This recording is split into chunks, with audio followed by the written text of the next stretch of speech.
আসসালামু আলাইকুম এভরিওয়ান। আজকে আমি মাওয়া ঘাটের ইলিশ মাছের লেজের ভর্তা করব। যারা মাওয়া ঘাটে গিয়ে এই লেজের ভর্তাটা খেয়েছেন তারা তো জানেনই এটা কতটা মজাদার। আমি ইলিশ মাছের 2টা লেজ নিয়েছি আর লেজগুলোকে মাঝখান থেকে একটু ছিঁড়ে নিয়েছি। এর সঙ্গে দিয়েছি লবণ, মরিচ আর হলুদ গুঁড়ো, এগুলো দিয়ে মাছটাকে ভালোভাবে মিশিয়ে নিয়েছি। এরপর আমি একটা প্যানে নিয়ে নিচ্ছি সরিষার তেল। অবশ্যই এই ভর্তাটা সরিষার তেলের করার চেষ্টা করবেন। এই ভর্তাটা সরিষার তেলে খেতেই কিন্তু দারুণ লাগে। তেলটা একটু গরম হয়ে আসলে আমি লেজগুলোকে দিয়ে দিচ্ছি। চাইলে ইলিশ মাছ দিয়েও কিন্তু আপনারা এই ভর্তাটা করতে পারবেন, কোনো সমস্যা নেই, টেস্ট কিন্তু সেমই হবে। ফ্রিজে আমি অন্য কিছু খুঁজতে গিয়ে এই দুটো লেজ পেয়ে গেলাম আর পেয়েই সঙ্গে সঙ্গে দেরি না করে ভর্তা বানাতে চলে আসলাম। একটু পরপর উল্টে পাল্টে লেজগুলোকে 2 পাশ থেকে ভালোভাবে ভেজে নিয়েছি আর কি। যখনই আমি মাছের লেজ ভাজতে যাই আমি দেখি মাছের লেজের এই পাশটা ঠিকমতো ভাজা হয় না, তখনই আমি এভাবে ভেজে নেওয়ার চেষ্টা করি। দেখতেই পাচ্ছেন একদম ভদ্র হয়ে সোজা হয়ে দাঁড়ায় আছে। তো তারপরে আমি লেজটাকে এইভাবেও কিছুক্ষণ ভেজে নিয়েছি। আমার মনে হয় এই লেজগুলো এখন ভাজা হয়ে গেছে। আমি একটা একটা করে তুলে আলাদা করে নিচ্ছি। আমি এখানে বেশ অনেকগুলো শুকনো মরিচ নিয়েছি, তবে ঝালটা যদি কমিয়ে খেতে পছন্দ করেন তাহলে আরও কম নেবেন। ঝালটা বাড়ানোর জন্য আমি এখানে কয়েকটা কাঁচা মরিচও নিয়ে নিয়েছি, এটা একদমই আমার আইডিয়া। যে তেলে লেজগুলো ভাজি করেছিলাম সেই তেলে এই মরিচগুলোকে একটু ভেজে নিচ্ছি।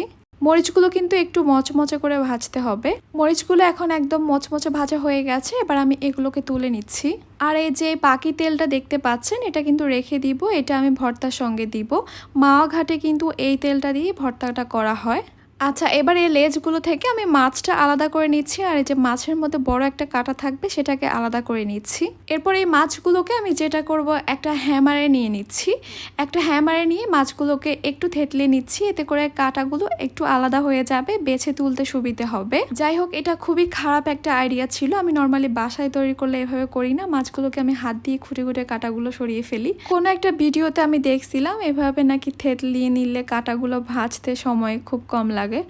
একদমই না, আমার অনেক বেশি সময় লেগেছে। নর্মালি আমার এত সময় লাগে না। যাই হোক, অনেক সময় আর অনেক ধৈর্য নিয়ে আমি কাঁটাগুলো বেছে নিয়েছি।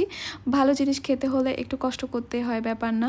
বাসায় যদি কেউ আজাইরা থাকে, যার কোনো কাজ কাম নাই, তারে দিয়ে চাইলে এই কাজটা করে নিতে পারেন। মাওয়া ঘাটের মামারা সবগুলো কাঁটা তুলে না, শুধু বড় কাঁটাগুলো তুলে, ছোটগুলো রয়েই যায়, যেগুলো গলায় লাগে, যেটা আমার একদমই ভালো লাগে না। আচ্ছা, এবারে ভেজে নেওয়া মরিচগুলোকে আমি হ্যামারে নিয়ে নিচ্ছি। সঙ্গে দিয়ে দিচ্ছি পেঁয়াজ কুচি, আর পেঁয়াজ কুচিটা একটু বেশি পরিমাণে দিতে হবে। সামান্য লবণ দিয়ে দিচ্ছি। এরপর পেঁয়াজ আর মরিচটাকে আমি প্রথমে ভালোভাবে ভর্তা করে নিচ্ছি। এরপর পেঁয়াজ আর মরিচের এই ভর্তাটার মধ্যে আমি দিয়ে দিচ্ছি মাছগুলো। এরপর যে মাছ ভাজলাম সেই তেলটা আমি এখানে দিয়ে দিচ্ছি, সঙ্গে একটু ধনিয়া পাতা কুচি দিয়ে দিচ্ছি। এরপর আমি আবারও ভর্তাটা ভালোভাবে করে নিব। আচ্ছা, এরকম হ্যামার না থাকলে সম্পূর্ণ ভর্তাটা কিন্তু আপনারা হাতে মেখেও করতে পারেন। আমি কিন্তু এই ভর্তাটা সব সময় হাতে মেখেই করি। আমি এখানে আর একটু কাঁচা সরিষার তেল দিয়ে দিচ্ছি, এতে করে ফ্লেভারটা অনেক বেশি ভালো আসবে। আমি সব কিছুকে ভালোভাবে মিশিয়ে নিচ্ছি, আর সব কিছু ভালোভাবে মিশানো হয়ে গেলেই কিন্তু ভর্তাটা রেডি হয়ে যাবে। বাস, মাওয়া ঘাটের ঝাল ঝাল লেজ ভর্তা এখন তৈরি। এখন শুধু ধোয়া ওঠা গরম ভাতের দরকার মাখিয়ে খাওয়ার জন্য। আশা করি সবার ভালো লেগেছে। তো আজকের জন্য আল্লাহ হাফেজ।